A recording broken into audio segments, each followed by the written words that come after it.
A continuación presentamos las diferentes miradas de la realidad nacional e internacional.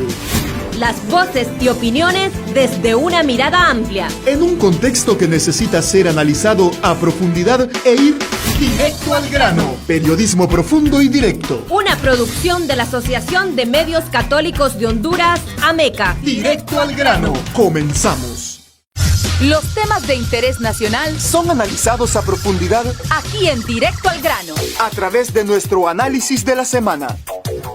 Saludos amigos y amigas. Hay muchas preocupaciones en este país, muchos problemas. La solución pasa no únicamente con contar con un buen presupuesto o un presupuesto bien distribuido, sino que también pasa por hacer una buena administración de los fondos públicos. Frente a una realidad terrible que azota al país, ¿cuáles deben ser las apuestas dentro de un presupuesto general de la República? ¿Cuál es el panorama económico para el próximo año? ¿Qué impactos está teniendo la crisis sanitaria y la crisis por los fenómenos naturales en la economía de los hondureños y hondureñas? Son parte de las preguntas con las que hoy queremos desarrollar esta entrevista. Les saluda José Peraza. Le doy la bienvenida a nuestro invitado. Es el doctor Hugo Noé Pino, expresidente del Banco Central de Honduras, integrante del Grupo Promotor del Diálogo Fiscal, catedrático universitario, por supuesto. Doctor Hugo Noé, gracias por acompañarnos de nuevo en esta cita para poder hablar un poco y reflexionar sobre las cifras económicas frente a la realidad que enfrenta el país. Gracias por atendernos. Bienvenido. José, me da mucho gusto estar con usted y obviamente con Radio Progreso, a quien le guardo una estima muy especial. Doctor, ¿qué opinión le merece que a estas alturas no se conozcan mayores detalles del borrador del presupuesto para el próximo año? Bueno, en primer lugar, José, es una tremenda irregularidad en un país que dice ser realmente democrático. En segundo lugar, no me extraña porque este gobierno se ha caracterizado principalmente por su opacidad. Como usted señala, en septiembre del presente año fue presentado ante el Congreso Nacional el presupuesto 2021 y en ese momento no se había dado el impacto negativo de las dos tormentas tropicales que golpearon al país. Solo el caso específico de la pandemia ya se sabía. ¿Qué quiere decir con esto? Quiere decir que ese presupuesto que fue entregado al Congreso Nacional en septiembre no es el presupuesto que va a discutir el Congreso en estos días, que tiene que aprobarlo antes del 31 de diciembre, sino que se reformuló el presupuesto, pero sin que la mayoría de la ciudadanía conozca específicamente cuáles son las nuevas asignaciones, en dónde se recortó gasto, a dónde se aumentaron, etcétera. Entonces, en resumen, José, estamos prácticamente en niveles de falta de información que nos permita adecuadamente hacer el análisis sobre el presupuesto del próximo año. Bien, en septiembre, como usted bien lo menciona, el Consejo de Ministros aprobó este presupuesto, la propuesta que fue enviada al Congreso Nacional, y la cifra rondaba los 288,145 millones de lempiras para el próximo año. Por supuesto, una cifra que ya no es la misma, que le han hecho algunas enmiendas que no sabemos, que no conocemos, bien lo señala usted. ¿Por qué esa falta de transparencia, doctor? ¿Por qué cuesta que la información baje a la ciudadanía, que es una información que se toma o decisiones que se toman en nombre del pueblo, pero a espaldas del pueblo? Esa ha sido la actitud constante y regular de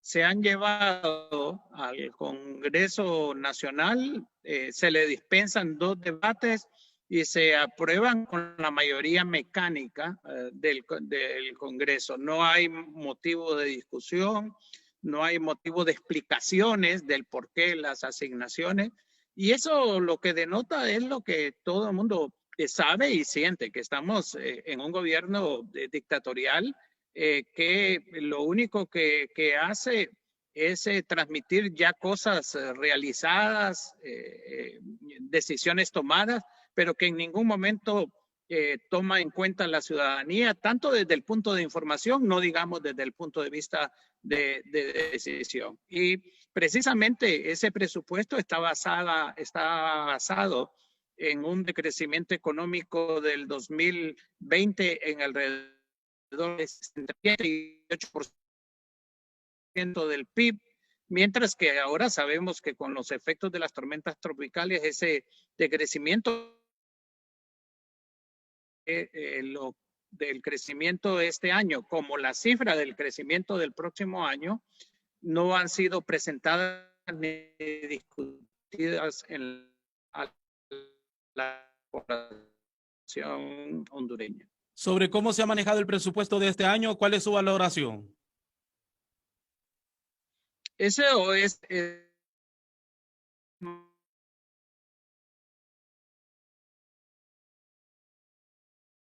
confinamiento y el Congreso aprobó dos leyes muy específicas, por ejemplo, la ley de aceleramiento económico y protección social y posterior ley de auxilio a empresas y trabajadores.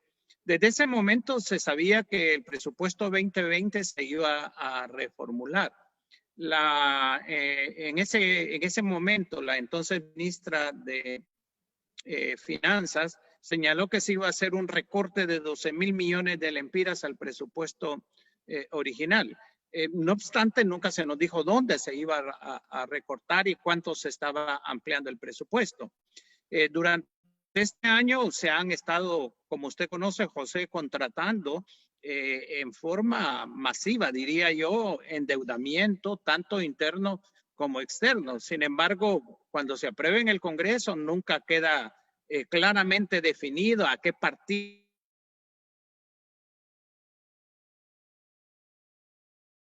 atender las necesidades sanitarias de la pandemia o para atender los aspectos de reconstrucción, pero usted no sabe cuánto va a carreteras, usted no sabe cuánto va a vivienda, no sabe cuánto va a otros fines a salud necesarios.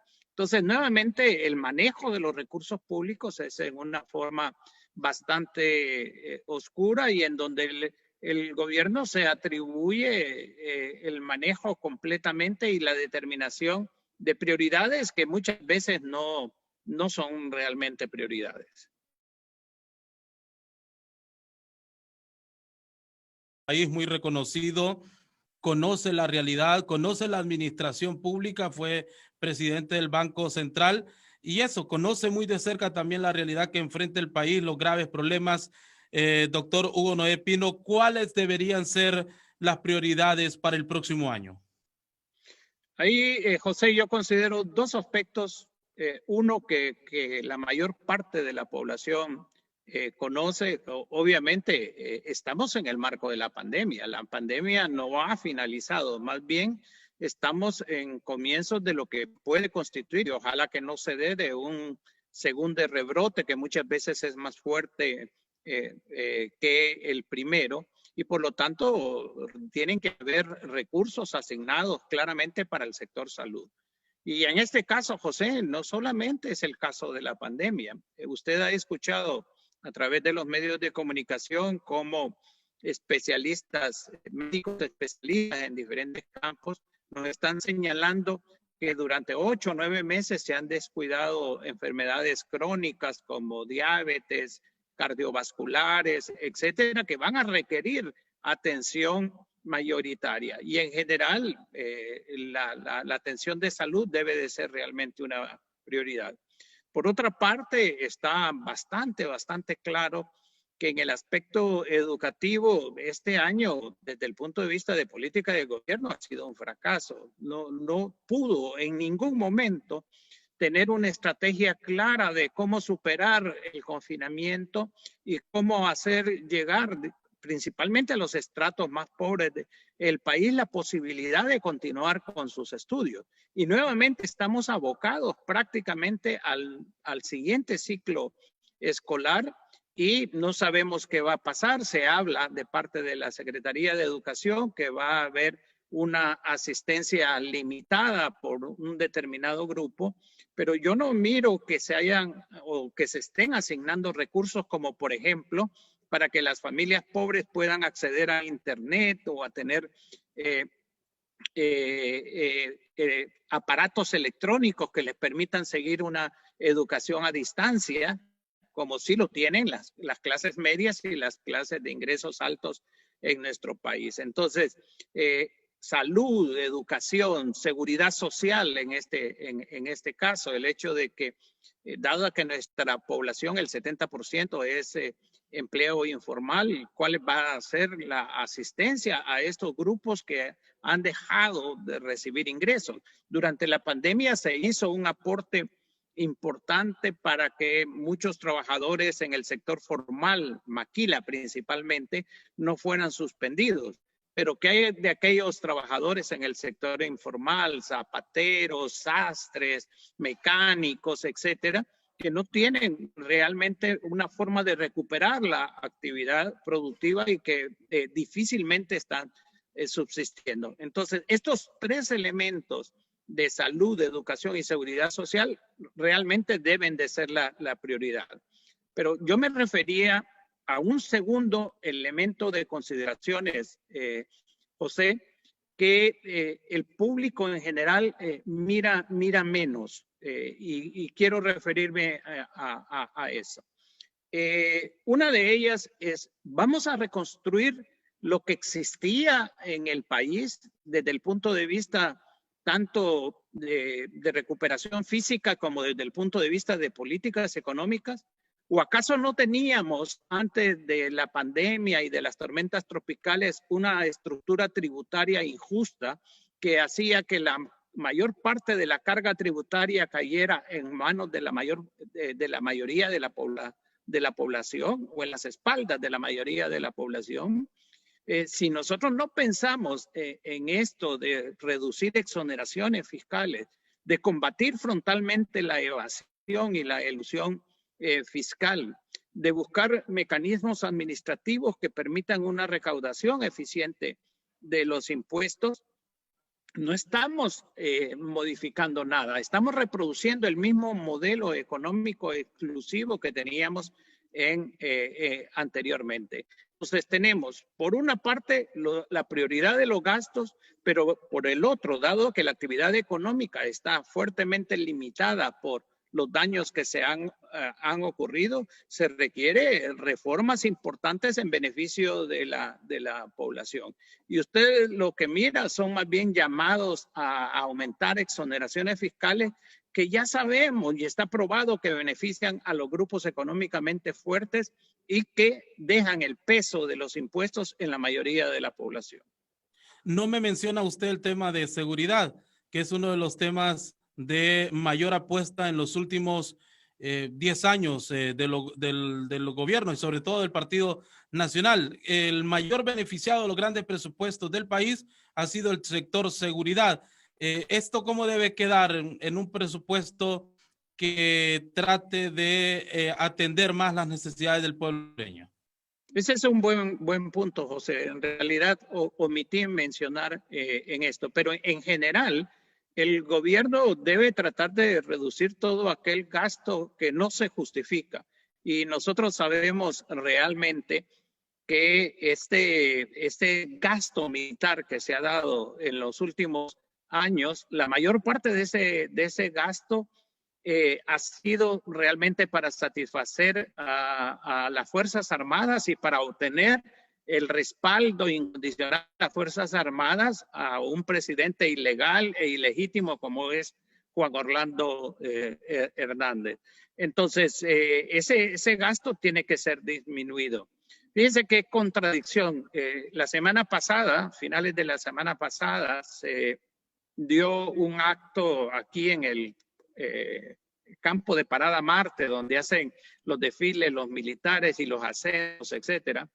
Y Juan Orlando Hernández señaló en el discurso de que Hace varios años, cuando yo estaba de presidente del Congreso, las Fuerzas Armadas estaban en la ruina completamente y ahora ustedes pueden ver en el estado en que están. Pero no se pone a pensar que todo ese dinero que dedicó en buena parte para beneficio de la alta oficialidad de las Fuerzas Armadas, como los 4.000 millones que dicen están manejando en un proyecto de desarrollo agrícola, no toma conciencia, o no la tiene para nada, de que ese dinero estaba haciendo falta en los hospitales para atender las compras de medicinas que se requerían para atender a la población, no estaba en las escuelas y colegios que se están cayendo. Entonces tenemos una asignación de recursos a favor, primero, de grupos económicos a través de exoneraciones, contratos amañados, sobrevalorados, y en segundo lugar de las Fuerzas Armadas para que defiendan a este gobierno ilegal e ilegítimo y a esos grupos económicos cuando la población decide luchar por sus derechos. Entonces tenemos un presupuesto público totalmente distorsionado en función de los intereses de grupos políticos, militares, económicos y hasta religiosos que han llevado al país al borde del colapso como actualmente se encuentra. ¿Cuál es el panorama en términos de inversión para el país el próximo año? Ese elemento se puede ver en lo que ha sucedido en los últimos años, José. La inversión extranjera, por ejemplo, ha disminuido drásticamente desde el 2017 para acá.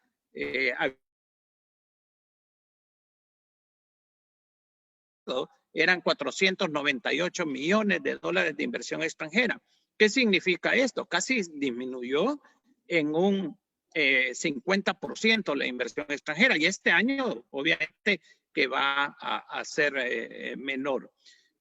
Cuando hay una concentración de poder como la que ha hecho Juan Orlando Hernández, cuando se expulsa a la MASI de Honduras y se reduce la capacidad operativa de UFESIC, cuando sale a la luz pública en la enorme corrupción existente en el gobierno actual con la compra de hospitales móviles, que después de 9 meses solo hay uno funcionando, cuando se denuncia a través de medios de comunicación contratos en forma directa, tanto en la ENE como en obras públicas, saltando realmente las compras, saltándose las licitaciones para hacer compras directas, porque se aprobaron decretos para aprovechar la pandemia y se hacen con contratos abiertos en cuanto a los costos pueden aumentar cualquier cantidad.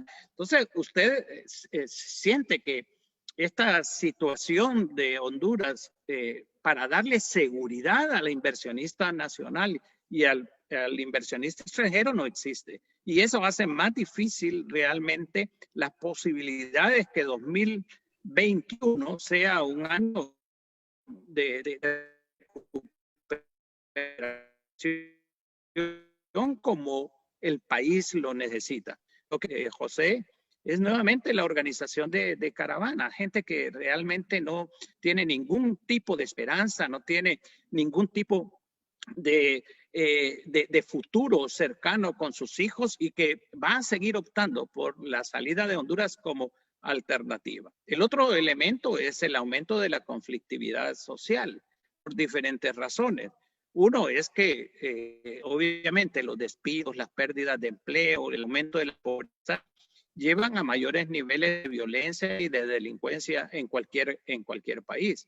Y en segundo lugar, en el aspecto político, estamos a menos de un año para efectuar las elecciones y todavía no tenemos el marco legal, o sea, las reformas a la ley electoral que permitan dar certidumbre de que no se va a caer nuevamente en un fraude electoral monstruoso como el de 2017. Entonces, toda esta serie de conflictos, y no lo decimos nosotros únicamente, José, recientemente, esta semana publicó la unidad de inteligencia de The Economist, que es un periódico conservador, pero muy serio de Inglaterra, haciendo un análisis actualizado de la situación en Honduras y dice que lo que se puede prever el próximo año son una serie de conflictos derivados de la situación económica y social, pero también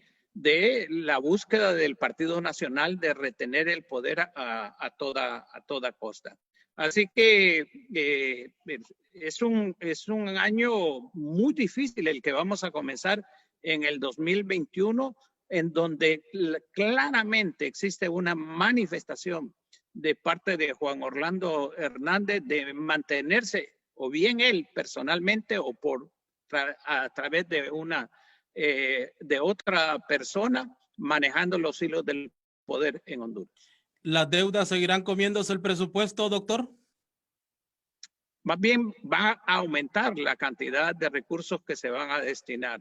En los últimos años hemos destinado un promedio, José, de 25% del presupuesto del gobierno central para el pago de servicio de deudas y de intereses. Actualmente la deuda a finales de este año va a rondar los 16,000 millones de dólares, lo cual significa aproximadamente alrededor del 60% del Producto Interno Bruto. Quiere decir que en los próximos 4 años la cantidad de recursos, de no haber ningún alivio o moratoria o readecuación de deuda, de no existir esto, va a ser un tremendo desafío para el gobierno que inicie en 2022 de cómo poder tratar de resolver el enorme peso que tiene el pago de la deuda en el presupuesto nacional. En el presupuesto del próximo año van 1.600 millones de lempiras para las elecciones. ¿Esta cifra basta para desarrollar las elecciones o son elecciones muy caras?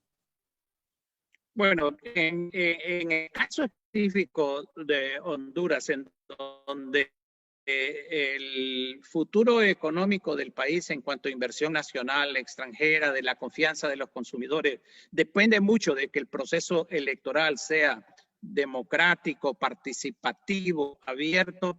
Yo diría que ese es un costo relativamente aceptable. Siempre hay que buscar mecanismos para tratar de reducir el gasto en esto, pero creo que de tener elecciones de esa manera, realmente tendríamos una relación costo-beneficio favorable. Ahora, si por el contrario lo que se hace es buscar mecanismos como lo que estamos viendo actualmente, de triquiñuelas, de engaños, de búsqueda de fraude electoral, entonces obviamente lo que estamos haciendo es gastando un dinero que va a un saco roto realmente, botando el dinero. Pero allí se espera de que tanto la sociedad en general, no solamente los partidos políticos, la sociedad en general y aún la cooperación internacional sean lo suficientemente, se movilicen lo suficiente como para impedir que se dé en nuestro país una situación de esa naturaleza. Y especialmente, José, la sociedad hondureña. Si nosotros no tratamos de hacer algo internamente para cambiar, y me refiero a partidos políticos de oposición, a ONGs, a obreros, a campesinos, a patronatos, a juntas de agua, si no tratamos de hacer algo por cambiar la situación, el país va a seguir en manos del grupo de corruptos y personas vinculadas al crimen organizado con que actualmente se dirige a Honduras. Sí, doctor Hugo Noé Pino, para ir cerrando esta entrevista y de cara al próximo año, se está anunciando una caída en los ingresos corrientes del Estado. ¿Esto se puede traducir en más impuestos para poder recuperar esas caídas o en más en deudas? Difícilmente el gobierno en un año electoral va a aumentar impuestos y además la actividad económica está tan deprimida que aumentar impuestos sería contraproducente. Por eso es que yo hablaba que es necesario, José, reducir exoneraciones, combatir frontalmente el fraude electoral, el fraude fiscal. Fíjese, por ejemplo, en la evasión del impuesto sobre la renta y en la evasión del impuesto sobre venta, generalmente se pierde casi un 35% en ambos impuestos. Estos son los dos impuestos principales que llegan a constituir cerca del 50-60% de los ingresos públicos. Entonces, si logramos reducir exoneraciones y combatir la evasión y elusión fiscal, se puede realmente obtener mayores niveles de ingreso. Pero no miro que esa sea la voluntad técnica ni política del gobierno actual de ir en esa dirección, más bien va en la dirección contraria. Por lo tanto, lo que habría que esperar es que el endeudamiento va a seguir en forma muy fuerte. Fíjese bien lo que usted señala en cuanto a la caída de los ingresos fiscales. Y Juan Orlando Hernández está diciendo que el próximo año se van a invertir lo que se puede invertir en 4 años. En un año se va a invertir todo lo que se puede invertir en 4 años. En primer lugar, es una fantasía porque no hay ni capacidad operativa para hacerlo. Pero supóngase usted, ¿cuál es la intencionalidad? Vamos a invertir tanto dinero como sea posible y ¿de dónde va a sacar ese dinero? Debido a la caída de los ingresos, obviamente de endeudamiento. Lo que habría que esperar es un proceso de endeudamiento mayor al que se ha dado durante 2020. ¿Con qué sentimiento cierra el año usted? Bueno, en primer lugar, con un sentimiento de solidaridad muy fuerte para aquellas familias que perdieron a sus seres queridos en el marco de la pandemia, para aquellas familias que perdieron sus hogares, sus enseres domésticos de cualquier naturaleza en la pandemia y que hoy sufren la inclemencia del tiempo en bulevares, en refugios y en centros de atención que se han abierto. Ese es un sentimiento de solidaridad que todos debemos de llevar con nuestros compatriotas que sufren estas desgracias. Pero en segundo lugar, un sentimiento de preocupación muy fuerte por el rumbo del país. Reiterar que mientras Juan Orlando Hernández esté dirigiendo a su perspectiva, de su concepción de lo que es gobernar, para las mayorías, tratar de mejorar la situación y por lo tanto renovar la esperanza de que este gobierno se termine lo más rápido posible, pero también esa esperanza debe de ir acompañada de acción, debe ir acompañada de una movilización ciudadana en la cual se muestre claramente el repudio a las malas políticas del gobierno presente. Doctor, siempre es un placer dialogar con usted. Muchísimas gracias. A la orden, José, que estén bien y un abrazo a todos los amigos y amigas de Radio Progreso. Muchísimas gracias. Él es el doctor Hugo Noé Pino. Él es economista, expresidente del Banco Central de Honduras, miembro del grupo promotor del diálogo fiscal, catedrático universitario. Ha estado con nosotros en este espacio de análisis de la realidad. Gracias a ustedes, amigos y amigas oyentes. Le invitamos para que continúen en la sintonía de su radio favorita. Quedó informado e informada con las diferentes miradas de la realidad nacional e internacional. Escuchó las voces y opiniones desde una mirada más amplia. Solo aquí. Directo al grano. Periodismo profundo y directo. Una producción de la Asociación de Medios Católicos de Honduras, AMECA. Hasta un siguiente programa.